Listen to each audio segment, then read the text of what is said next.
That's the thing with Phil. Every time you think you've seen everything, every time you think this possibly can't get any worse or this possibly can't get any weirder, it somehow does. So our good friends over at Kiwi Farms have dug up that DSP is apparently addicted to mobile gaming. Now, if you've never played a mobile game before, most mobile games are freemium. So there'll be a certain amount of the game will be playable for free. And then if you want to get further or you want to get faster or something, there'll often be time limits, like in Clash of Clans or whatever. Resource gathering takes forever, but you can unlock it faster if you pay money. And then in a lot of games, I think they're called gacha games, where they take a bunch of people from a franchise, be it like Pokemon or Fire Emblem or Dragon Ball or something, and you have to spend in-game currency to do polls where you randomly get a character. And like the rare characters have a very low percent chance of pulling them. Like I remember in early Fire Emblem Heroes, everyone wanted to get Hector or Lynn or some of the ones like Halloween Faye. And obviously the best ones have a very low chance of being pulled. So you have to spend a lot of in-game currency. So you can either get that, like they'll give you a certain amount, and then you can do some more by doing kind of some basic stuff. And then you really have to kind of dig deep and spend a lot of time to get more than that. Or you can just go and buy some. And that's often the fastest way to do it. Now the economy really depends upon the game you're in. Fire Emblem Heroes, I think, is one of the better ones. You can very easily play it as a freemium game and never spend any money. Obviously, if there's like a rare event, if you want a decent chance of getting some of the limited time heroes, you might want to spend some money on that.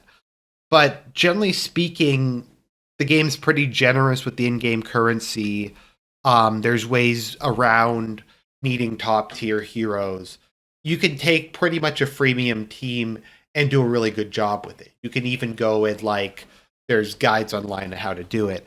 And there are games like Pokemon Go once again where if you want to spend money, you can spend money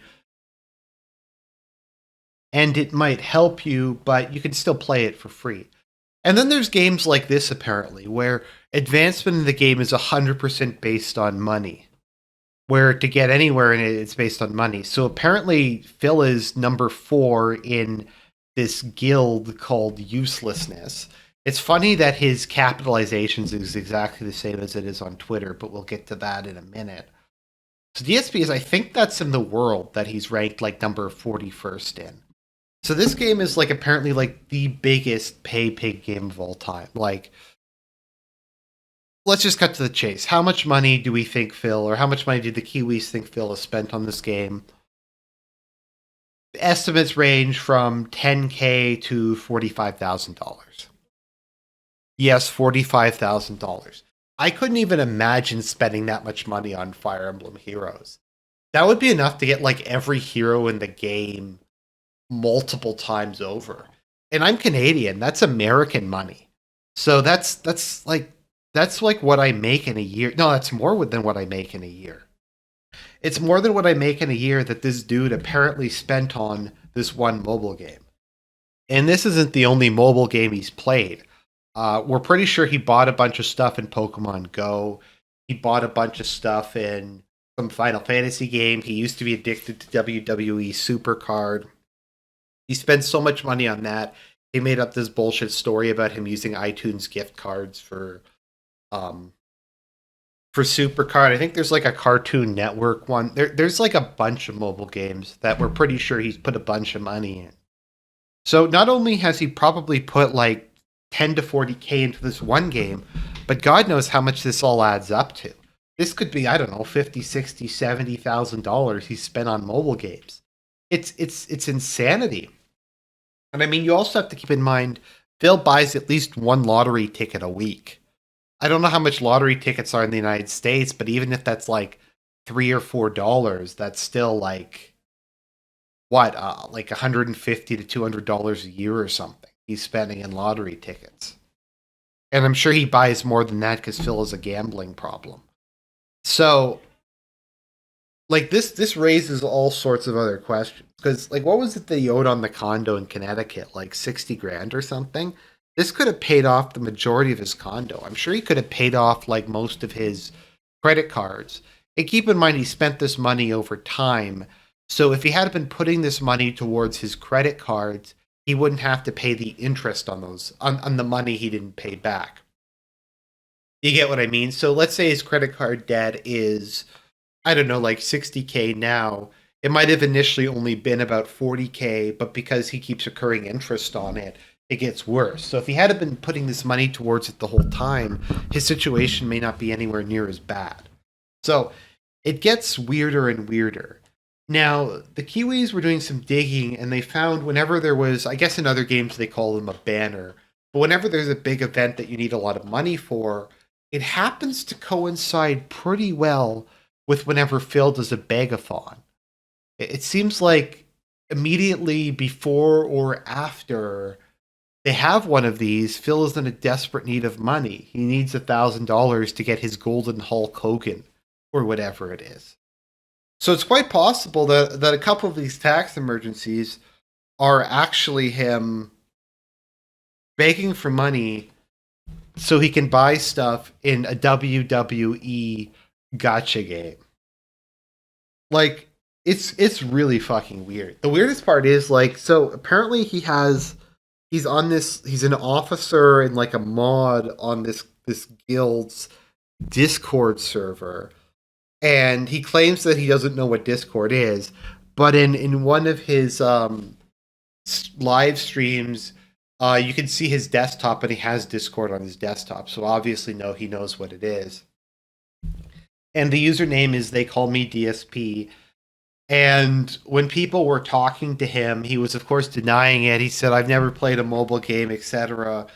So there's apparently like a text comparison program. I don't know like how accurate these things are, but they took his text from Twitter and compared it to the posts he's made on Discord, and said it was like 96 to 97% sure it was the same person.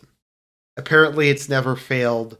It's never been wrong if it's above 85% certainty. So who knows if that's true? But Phil does have a very unique way of writing and talking.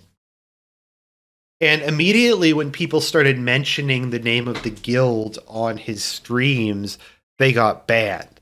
And the server went into like emergency on Sector 7. They banned everyone who joined. I think he deleted his account there. Like things just went completely crazy. So it definitely looks like he's hiding something. Because I mean, if you just randomly got accused of being some random dude like DSP, you'd think you would just like say, "Look, it's not me. I don't know what your guy's issue is," or maybe explain where you got the username from. Or you could even just go into Discord like voice chat and let people hear you and know that you aren't Phil. But instead of that, they just had like a complete and total freak out and they spazzed out. So yeah, it looks like it's Phil. It looks like he's a officer in one of the top whale guilds in some shitty WWE game. And he spent $10,000 to $40,000. So God knows how much money he spent on this in total. The saga is fascinating and it keeps getting more and more so. So I guess this kind of maybe puts out to pasture once and for all the theory that Phil's some sort of evil genius and he has like some stash somewhere offshore with all the cash he scammed his fans out of. No, he blew it all in a shitty mobile game. I don't know. It kind of reminds me once again of something J.R.R. Tolkien really tried to put forward in the Lord of the Rings games. Movie, books, not games. That ultimately evil is very pathetic. Ultimately, evil is very petty. It's very pathetic. It's very sad. It doesn't have these grandiose schemes. It's literally just kind of a child throwing a tantrum because they didn't get its own way. So there we go. There's Phil's latest shenanigans. Hope you enjoyed the video. Hat tip to Kiwi Farms, and I'll talk to you guys later.